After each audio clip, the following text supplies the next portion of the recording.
First of all, I'd like to thank the organizers for inviting us to participate in this wonderful meeting. I believe that it will be really interesting and fruitful. And first of all, I'd like to introduce my colleague. It's Professor Shapovalenko. She's the head of medical department of MedC Group, and she's the head of clinical hospital, the flagship clinical hospital of MedC Group.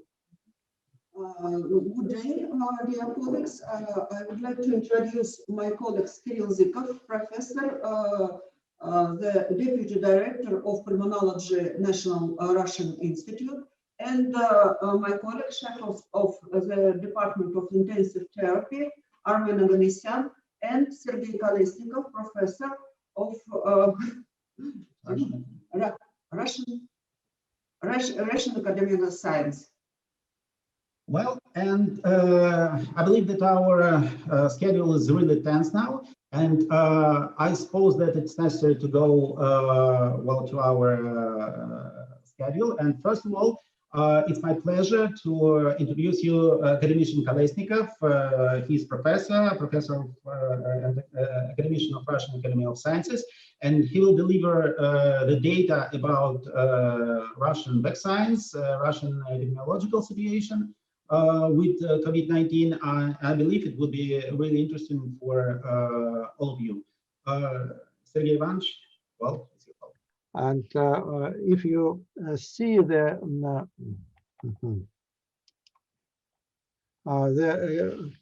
coronavirus came to our country not from China, which was expected, but from Europe, from Italy, and from Spain, mostly. So the coronavirus is European origin, and our country chose the anticipatory model of response to the COVID-19. Very early was introduced preventive measures, allowing to delay the time of the next phase of the epidemic process. So the curve of the incidence of the COVID-19 was flattened and overloaded. It was very important not to overload the healthcare system capacity this spring. Very early was developed tests for coronavirus detection by our own scientific centers, and already in February we have Russian tests which allowed us to have one of the most widespread testing among other countries. We are in the fourth place among all countries by tests per 1,000 people.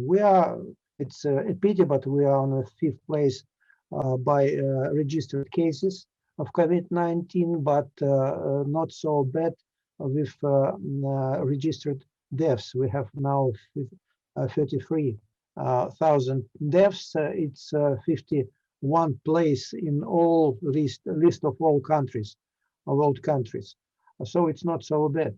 So we have some good figures like incidence per 100,000 population and mortality for this population 51 and 56 place. In terms of fatality of cases is 96 place, and deaths per 100 cases 1.72 is not bad because other countries have much more higher deaths per 100 cases.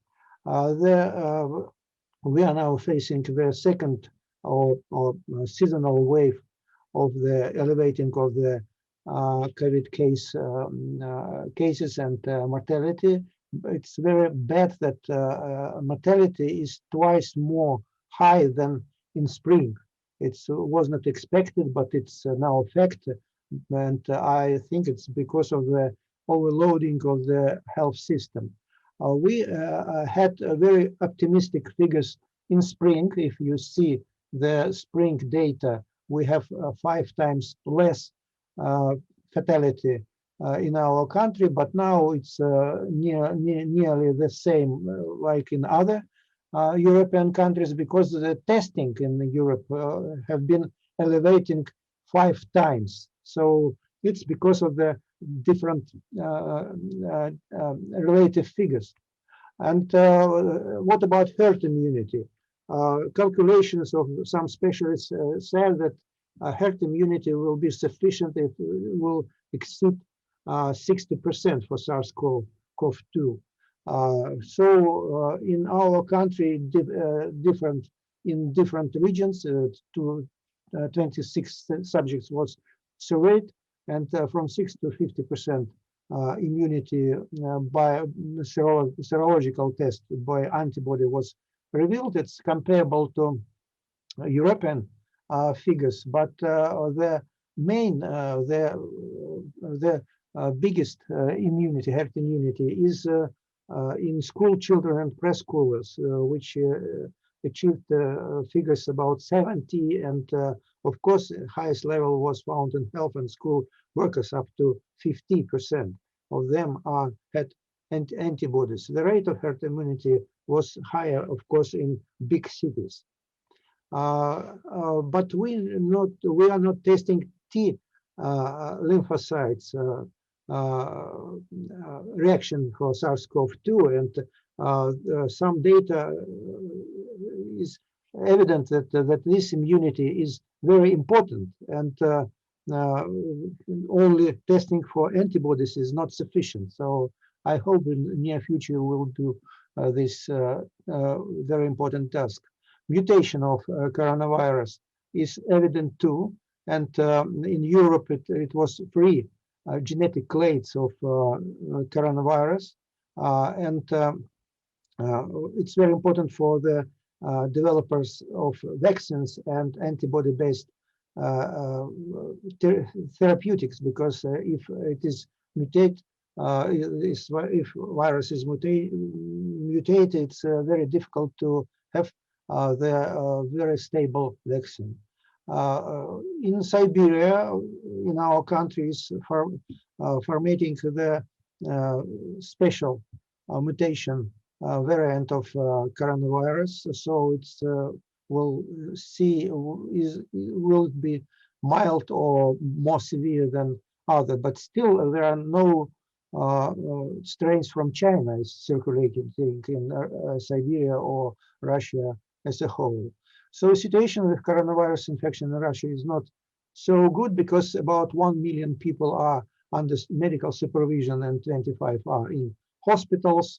It's overload the system of healthcare system, and we have now about 10% of the spare reserved beds only in our country health system, and because of that, Accounting Chamber of Russia reported November 9 that we will have possible 30% increase in Russian population natural loss. It's about more than 100,000 people.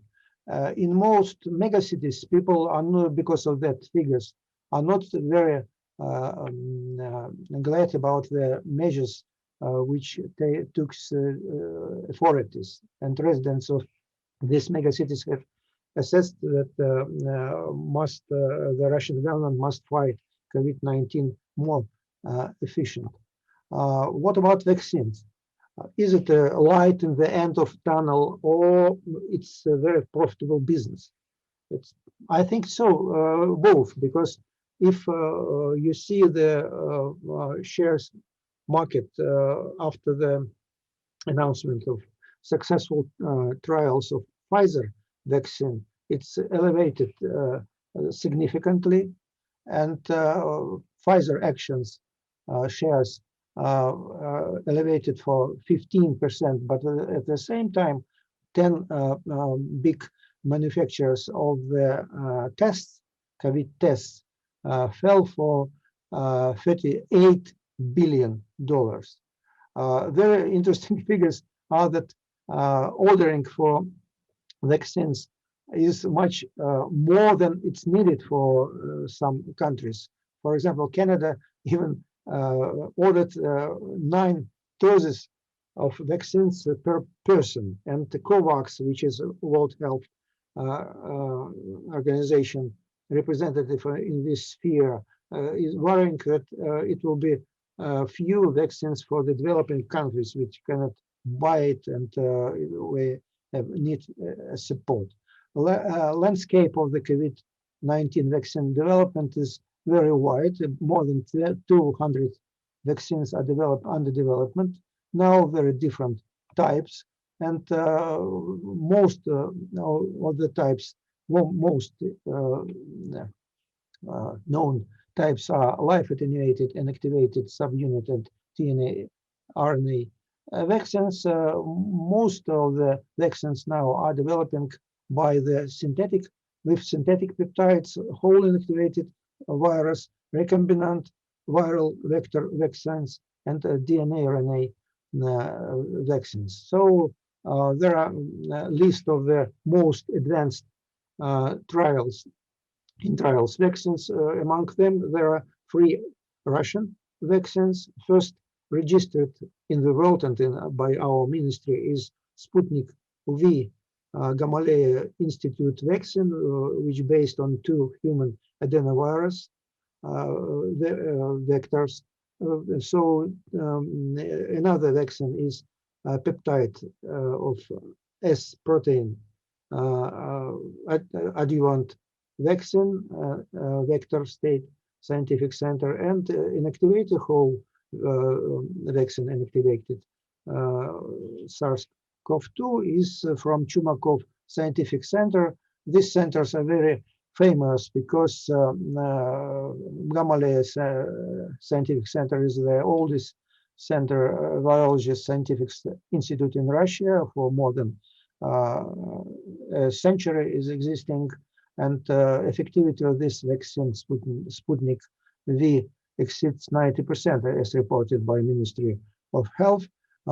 Producers are Russian companies, 5 Russian companies. More than 50 countries are ready to use and produce this vaccine, but European Union stated that it will never buy any vaccine from Russia. So perhaps even the health sector became the area of sanctions.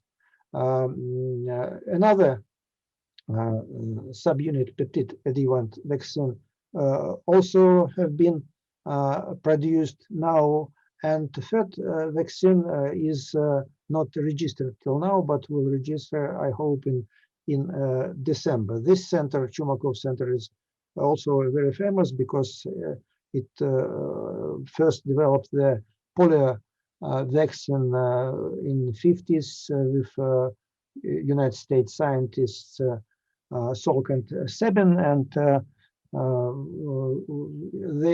its vaccines are traded around the world for decades. Our vaccine will be included in the national vaccination calendar, and about 2 million doses of Sputnik V will be produced by the end of this year, and next year from April it will be 6 million doses per month will be produced. According to World Health Organization, Sputnik will be included in World Health Organization emergency vaccine list if meets the criteria for inclusion, of course, because there are no vaccines which are now in this list. What are differences between the vaccines R&D in Russia with USA or Europe? First of all, vaccines in Russia are developing primarily by state scientific facilities, which have no IPO and shares, and there are no business games in this case. Another is moderate price. Russia is using approved for many decades, even centuries, like that vaccines technologies and platforms. Temperature of storage and transportation is adapted for existing facilities. Russia do not reject any other country's vaccines, and participating in multi-central clinical trials, for example, recently will be registered Chinese consumer vaccine, I hope. People, of course, wanted to be protected, but if you see the survey by published in the Economist journal. Many are worried about the side effects, and clinical trials have been conducted too quickly on the fast track. So the number of people, percentage of people who want to be vaccinated dropped since August till October. There are some reasons for that, because it was recently published in PLOS One paper about the complications due to vaccination by SARS coronavirus vaccines, which leads to the pulmonary immunopathology. Of course, not in human, but in mice. So it's the reason is obvious, and I will not be surprised if in near future we will have some cases, law cases against regulators, like it was recently for the French National Agency for the Safety of Medicines and Medical Products for mutilation and manslaughter concerning the Sanofi drug Depakin. Forecast for development of COVID-19 in nearest months is that seasonal factors can have a similar effect on the rise of the COVID incidence as other respiratory viral infections. We are facing simultaneous circulation and combination of COVID-19 with influenza viruses and our other respiratory viruses, especially new strains of influenza.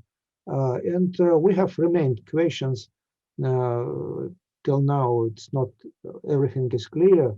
First of all, will vaccines for SARS-CoV-2 be effective for a long period and safe for a long-term period? Will new mutations of SARS-CoV-2 be more dangerous or mild? We have no answer till now. Will they influence vaccine effectivity? We'll see. Is SARS-CoV-2 dangerous for wild and domesticated species? The more and more facts appeared in the literature, because it's important for understanding will be formation of new reservoirs of infections more close to us. So I hope that all this situation will resolve sooner or later, and will follow the heroes of famous cartoon when Pooh asked, "What day is it?" "It's today," squeaked Pidgeot. "My favorite day," said Pooh. For favorite day, thank you for attention and be healthy. Dear colleagues, let me give you a few facts about our proposed algorithm for COVID-19 pharmacological treatment. Well, this is my faculty disclosures, and this is the picture of Moscow. It's absolutely unusual. Our city was abandoned, and it was like it was like a photo from a sci-fi movie. And well, we will vote unanimously not to return to these pictures at all.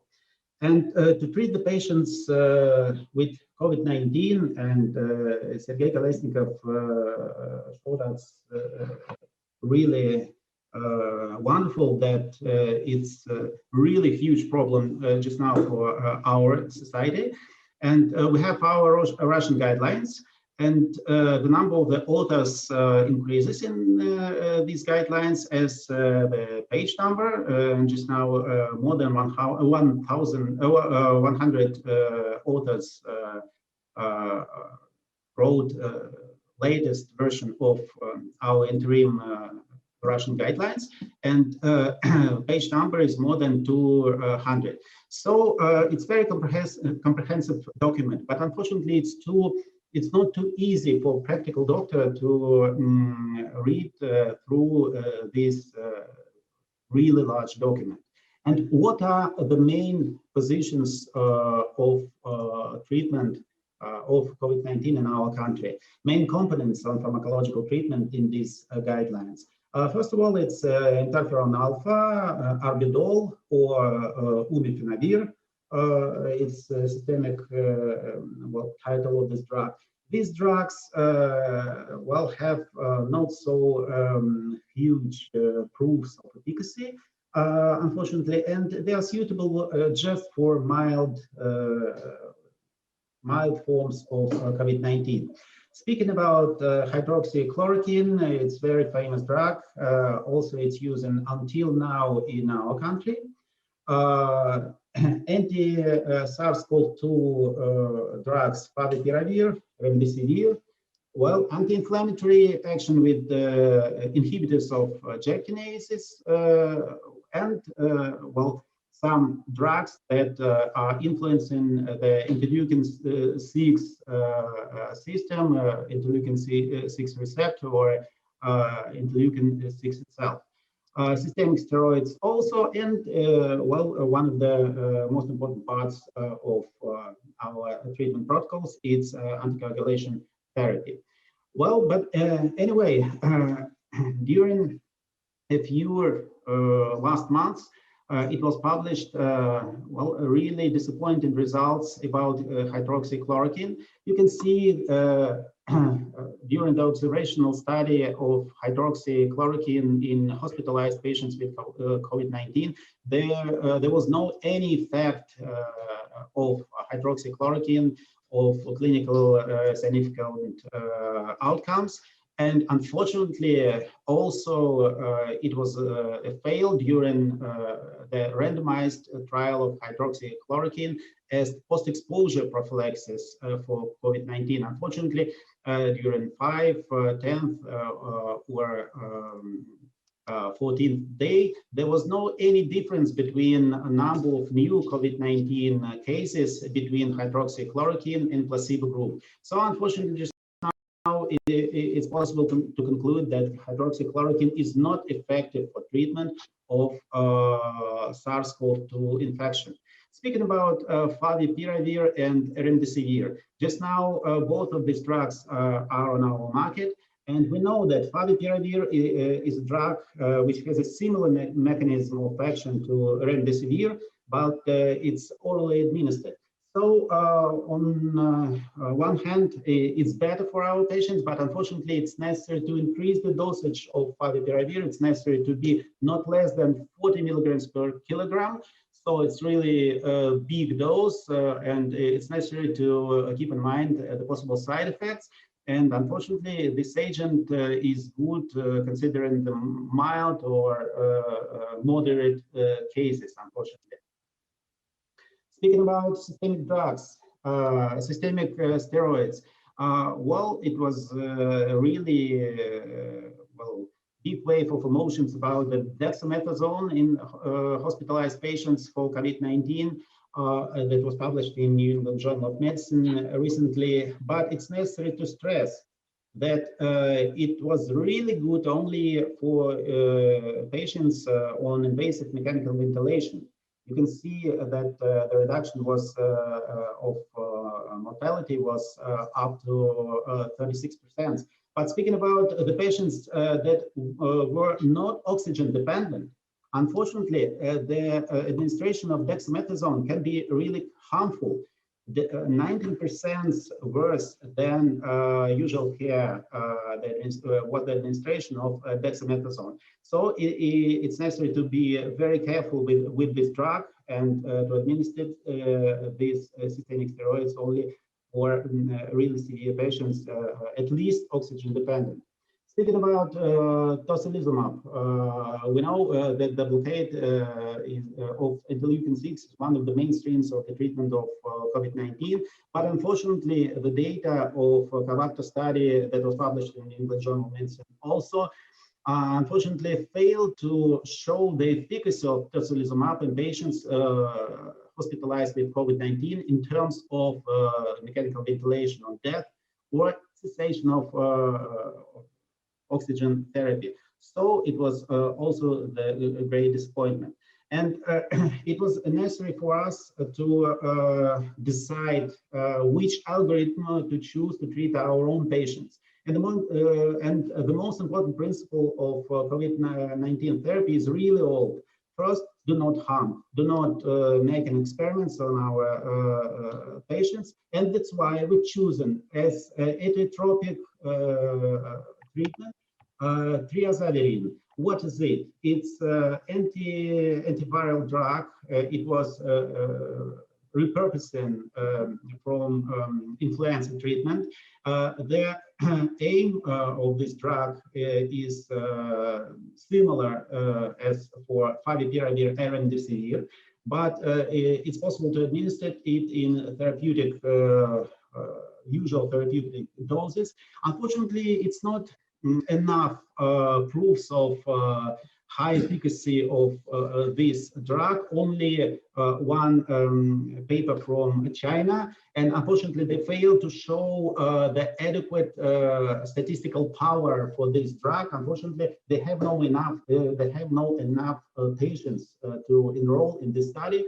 But during the interim analysis, they have shown that according to the clinical efficacy, Triazalerin group is better than control group, and also they get the improvement on CT scan. So we have chosen this drug as antiviral drug. Speaking about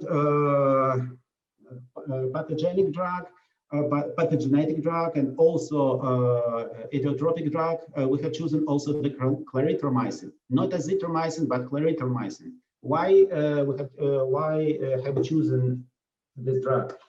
So it's necessary to remember that it was a really famous study of Claritamycin in PEP patients, ventilator-associated pneumonia. It was 200 patients included, and 100 patients were treated with antibiotics, standard antibiotics plus placebo, and 100 with antibiotics plus Claritamycin, usual dose of Claritamycin. And you can see that the mortality on placebo was 60%, and the mortality on Claritamycin was less than 40%. So we can conclude that using the anti-inflammatory action of Claritamycin is possible to save the lives of our patients. So that's why we have chosen Claritamycin for anti-inflammatory action. Speaking about oxidative stress, it's very important in the treatment of COVID-19, and we have chosen the best possible antioxidant drug on our market. It was astaxanthin, and it was really good data about the reduction of oxidative stress, about the reduction of immune dysregulation, about the reduction of inflammation. And also, astaxanthin is possible to reduce the cytokine storm, thus leading to reduction of the mortality of our patients, not only with mild to moderate COVID-19, but also with severe forms of the disease. By the way, it's allowed by World Anti-Doping Committee, so it's absolutely safe. Speaking about non-inflammatory treatment, we have chosen Triazalerin. Why is it so? This drug is very famous for our rheumatologists. Well, it's used for treatment of arthritis, and it was very important for us the possibility of Triazalerin to reduce the level of interleukin-1 beta, TNF alpha, and interleukin-6. So, well, this action is mild, but anyway, it's really safe, and we have chosen this drug for anti-inflammatory action. And so our algorithm is let's say so. It's for multi-hit approach. First step is the administration of Triazalerin plus antioxidant astaxanthin plus anti-inflammatory action Triazalerin plus Claritamycin and anticoagulation drug. Well, if it's not enough, so second step is inhalations of ultra-low doses of melphalan, and finally, third step is administration of Jackinase inhibitors. Well, it's possible to add certainly oxygen therapy, and if it's necessary, respiratory support. Well, patient characteristic at admission. Speaking about overall data, we have average percentage of lesion according to CT scan is 26%. In melphalan group, it was really more severe patients at 33%. The level of CRP was also great in melphalan patients. Also, absolute number of lymphocytes was lower, and the level of fibrinogen and ferritin were higher in melphalan patients. So they were really severe, more severe patients that were treated with the inhalation of melphalan.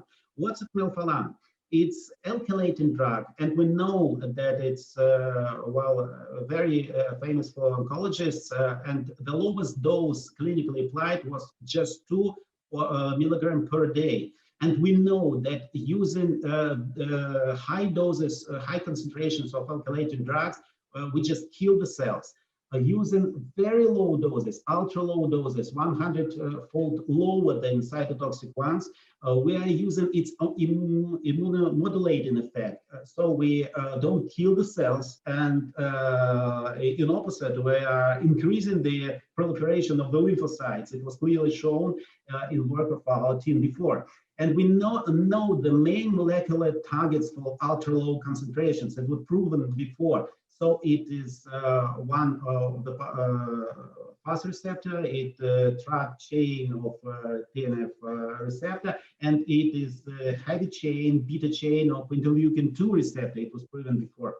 And it was proven the efficacy of melphalan was proven in trials with animals. In mice with DSS colitis, it was clearly shown that you can see almost crushed epithelium with DSS, and with the combination of DSS plus melphalan, you can see we have a protective effect of melphalan. It's very important for us, especially in terms of damaging of bronchial epithelium. And we have used melphalan for treatment of steroid-dependent asthma before. You can see this is one of our patients. It's absolutely denudated basal membrane of bronchial epithelium. You can see this is the basal membrane. And you can see the effect of melphalan inhalations just after the 7 days of inhalation. You can see that it's clearly shown. And that's why using these positive effects, we have registered on clinicaltrials.com, our initiative study, low doses melphalan inhalations in patients with COVID-19. Just now the enrollment is finished, and just now we are preparing the pages for the publishing in international literature. You can ask me, how is it possible to use the nebulized drug? Well, so it's really dangerous, but it's necessary to remember that there are any clear evidence that using the nebulizers is really bad for our patients. And in opposite, during SARS-CoV-1, let's say so, epidemics, it was clearly shown that there was any evidence of SARS-CoV specific nucleic acid in air samples taken from the vicinity 30 centimeters above the patient's head while using large volume nebulizers. So we are using nebulizers in our clinics. So if you look at this picture, you can see that using the melphalan, we have got a really reduction of fatigue, cough, dryness, sputum in our patients, and comparing the treatment regimens, it can be concluded that melphalan has the greatest impact on the patient conditions. And finally, what is the clinical efficacy in terms of patient symptoms? You can see that the headache during the 7 days of inhalations was not so perfect, but speaking about the fatigue, speaking about the chills, there is the dramatically reduction of chills, fatigue, muscle pain in our patients. Certainly also cough with sputum, dry cough, and dyspnea according to the Borg scale. I'd like to pay your attention also about the smell disorders, reduction of smell disorders in our patients. And finally, Mortality in hospitalized patients with COVID-19. What are the results? This is the best and hugest clinics in Russia. Moscow Clinical Hospital number 40. More than 10,000 patients admitted. Overall mortality above 7.6%. Speaking about one of the most sophisticated clinic in Moscow, section of university clinics, overall mortality is 5.8%. In some units, just 3.6%. With the help of our algorithm in our clinical hospital, we have treated more than 3,300 patients with COVID-19 by the end of August 2020. And overall mortality was 3.49%. And I'd like to pay your attention, the mortality was higher in patients with who were tested positive for SARS-CoV-2. And this is my final slide. Well, I hope and I wish that these pictures will be only as our memories about our past, and we will fight COVID-19 very successfully. Thank you very much for your attention. How and why we change our protocol over time. This is my disclosure. I participated in two studies, sponsored studies during the last years. One of my problems during this outbreak for us was the lack of staff. Our usual working pattern is 24-hour shifts with 2 physicians, 4 nurses, and 2 healthcare assistants for 10 beds all time. But during working in their zone, each person needs at least 6 hours of rest. It comes us to the situation that half of the day we have only half of team in the field, which comes to the nurse to patient ratio 1 to 5 half of time. We change our criteria for ICU admission based on ICU bed availability.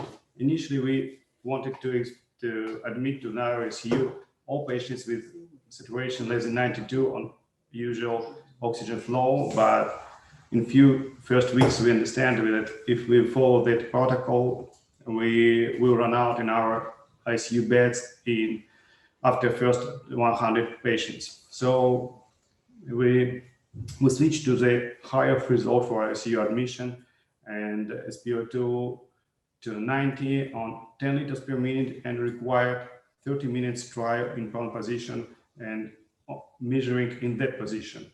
And only after that, we discussed this what staff patient's review. Of course, this patient was in disaster. We admit him immediately. At all, 220 patients was admitted in our ICU with COVID-19, pneumonia, and severe respiratory failure. Nothing special here. Mean age was 65, high comorbidity index, high inflammatory markers on admission, low lung acid level, and median of 60% of lung tissue was affected by on the nearest to the admission CT scan. I will not dwell on all components of protocol, but concentrate on the most disputable ones instead. As many other physicians, we tried to use hydroxychloroquine, but stopped it after first week, getting the results of international survey. Remdesivir wasn't available in Russia and still not available, so we don't have experience in this.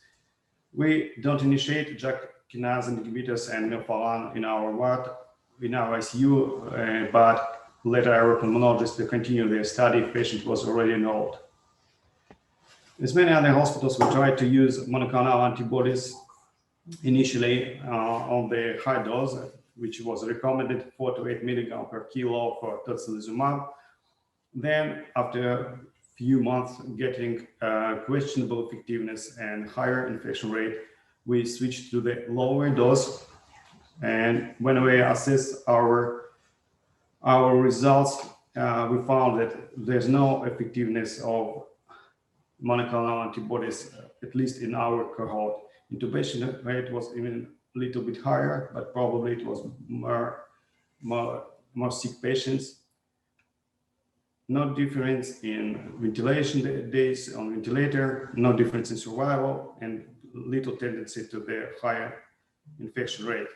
After no publication in New England Journal of Medicine, we stopped to use monoclonal antibodies in our ICU completely. We didn't start to use dexamethasone in the first month, afraid of possible harm which steroids can cause on viral pneumonia, delaying the viral clearance. later getting not good results on mechanical ventilation, we tried to implement dexamethasone as a short course of not very high dose for only 3 days. At all, 37% of patients got corticosteroids.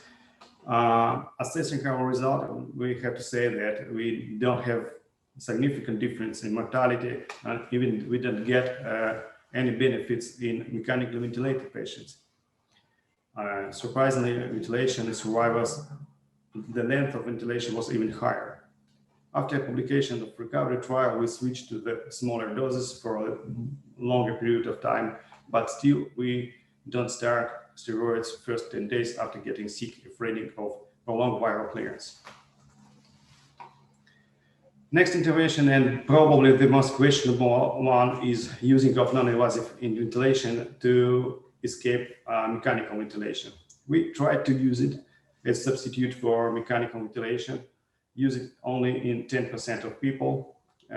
19 from 23 patients where we used non-invasive ventilation ended up intubated with worse lung mechanic and worse outcomes, as we found after calculating.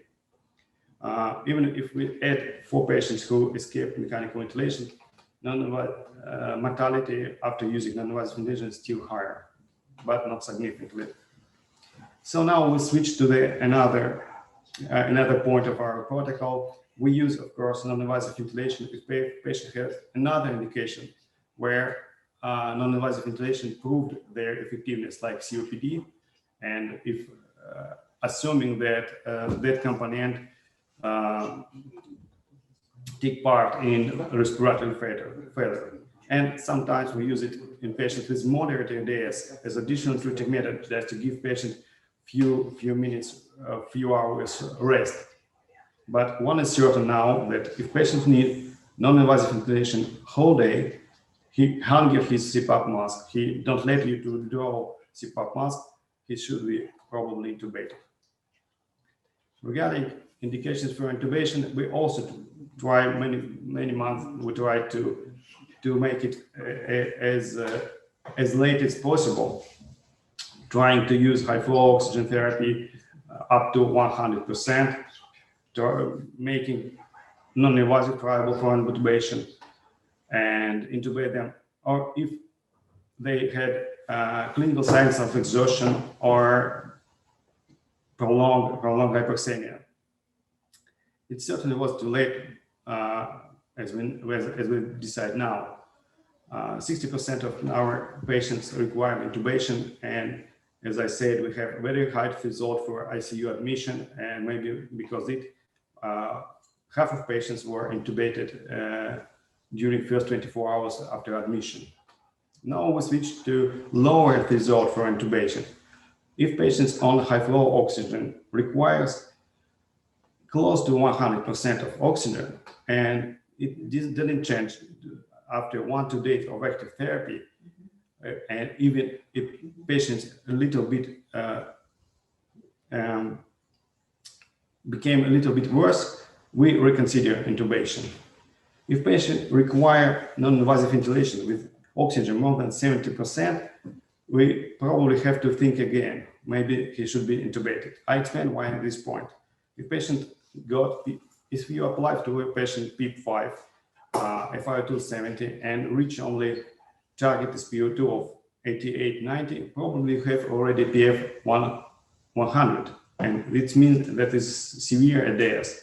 We have no evidence that we can apply safely non-invasive ventilation in hypoxemic respiratory failure of such extent. And with the opposite have previous studies when they showed that non-invasive ventilation can cause harm because of delaying necessary intubation. The same data was in our unit. And only in real frail population, we wait up to 100% and try to intubate as late as possible. Modern ventilation can be used anyone, but now we become more PV guys. I have to say that we don't have respiratory therapists, and all settings on ventilator is made by intensivists on duty. Our usual practice is to set up lower PEEP and then optimize it, looking on the P-plot, compliance and drive pressure, and trying to find the minimal enough PEEP for patient. But then we noticed that often optimal from the moment PEEP is not optimal for next 12 for 24 hours, because patient can still deteriorate, and it often causes the recruitment and rescue prone in next 12 to 24 hours. So we decided to find optimal PEEP, and after that try to hold on that position and don't move PEEP 1 or 2 days if we have good PF and acceptable P-plot and FiO2. We decided that nothing good could happen during just 1 day on the COVID-19 pneumonia, because it's low progressive disease. And later we adjusted down only very slowly, 1-2 millibar per day. Target SpO2 and the station time didn't change over time. Initially, we used proning much more often, because we saw that it is obviously effective maneuver, and why not to do it more often? But the effect of proning wasn't sustained and required more sedation, more paralysis, and more workload for personnel. So we switched to the higher point. Now we prone almost everyone after intubation, because really we have PF more than 200, 1-2 hours after intubation, and later only as a rescue method. So what we can say then now is optimal protocol for our ICU. First of all, no specific medication now exists, and we don't use anything without getting better results of international trials. Dexamethasone could be used according to recent studies, and we knew it before that ARDS could be a good point for steroids. Recent studies just confirmed that no harm from this position.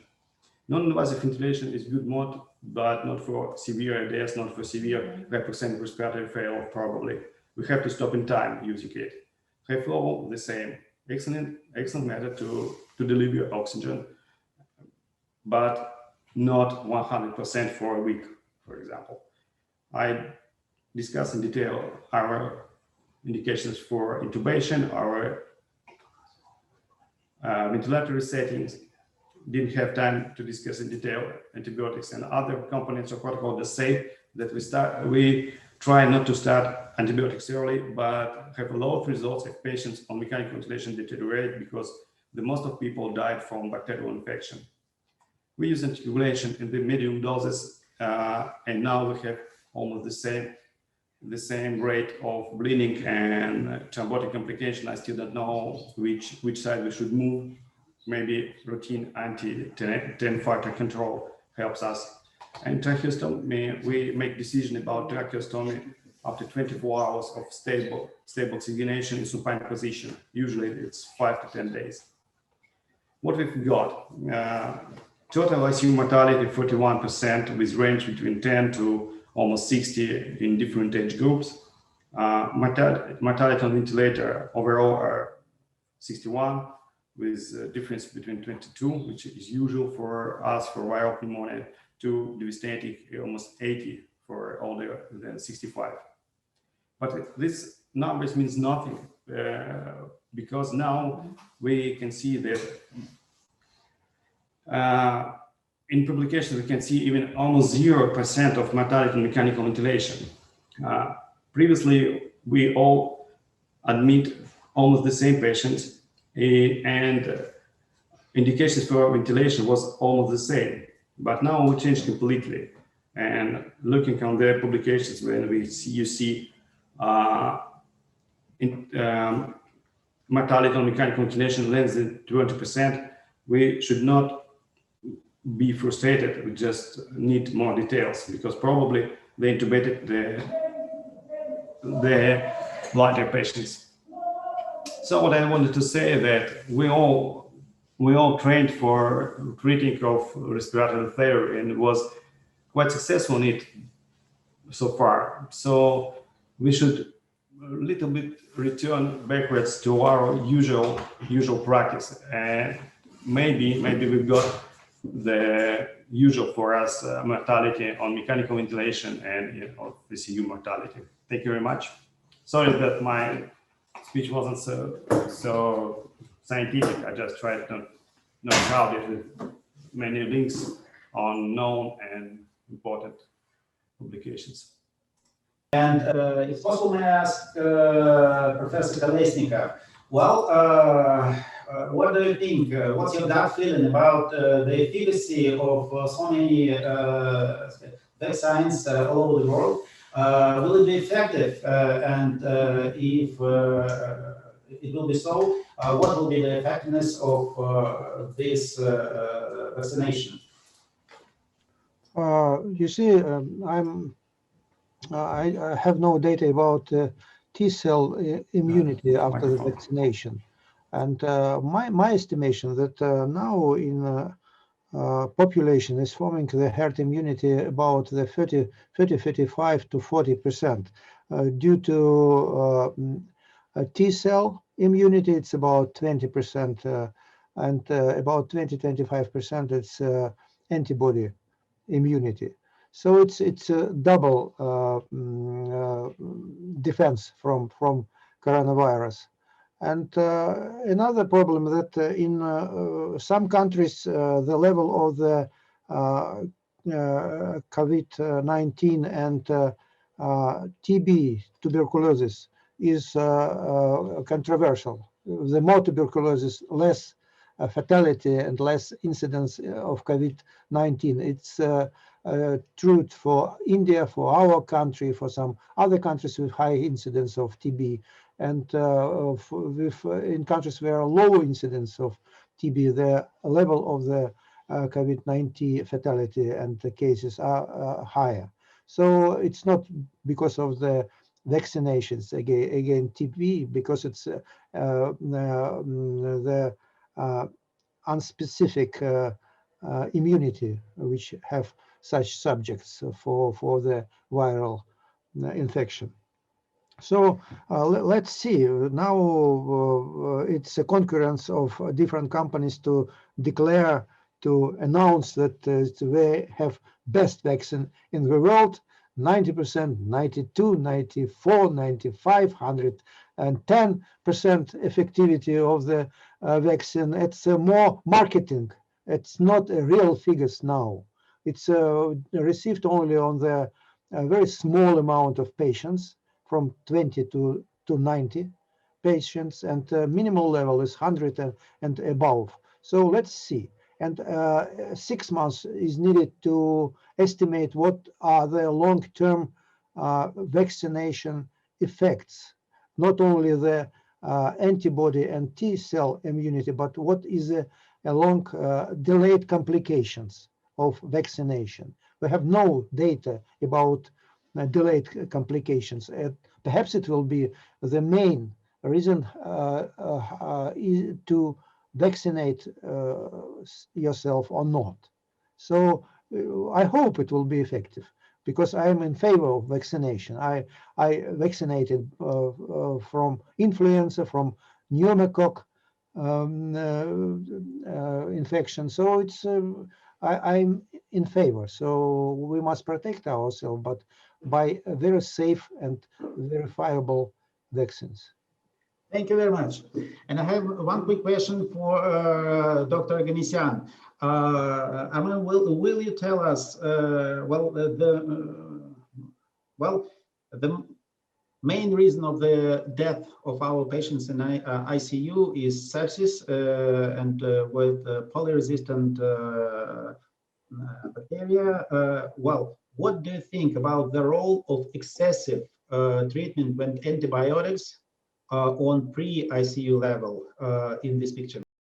Multi-resistant drugs, because we have the same profile over years, and I don't think that using of Claritamycin or levofloxacin in our patients can influence our bodies.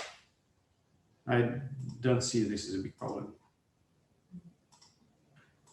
Thank you very much. Thank you. I have one question to Kirill Zykov. Kirill, the melphalan is a toxic drug, but do you register toxic effects from after use melphalan in your patients? Thank you very much. It's a really important question because really melphalan is alkylating drug, is cytotoxic drug, but in therapeutic concentration and therapeutic dosages. We are using the dosages that are 100-fold lower than therapeutic. And that's why when we have used it during the treatment of bronchial asthma, steroid-dependent bronchial asthma previously, we had no any side effects that comparable with the side effects of normal therapeutic doses of melphalan. And using such low doses, we are blocking just the surface receptors on the cells. So we are not killing the cells, but we are modulating their activity. We are reducing the inflammation without killing the cells. This is the main idea of this treatment, that it seems for us that it is safe. We have proven it. And it is safe and it can be really effective. Just now we are well counting the results of our trial. Thank you very much. Well, and dear colleagues, so our time has ended. It's over, and I'd like to thank you. I'd like to thank all of you for your attention. I think that some of this data will be important for us, will be interesting for us, and thank you very much one more time for your attention, and for organizers for inviting us to participate in this event. Thank you. Bye-bye.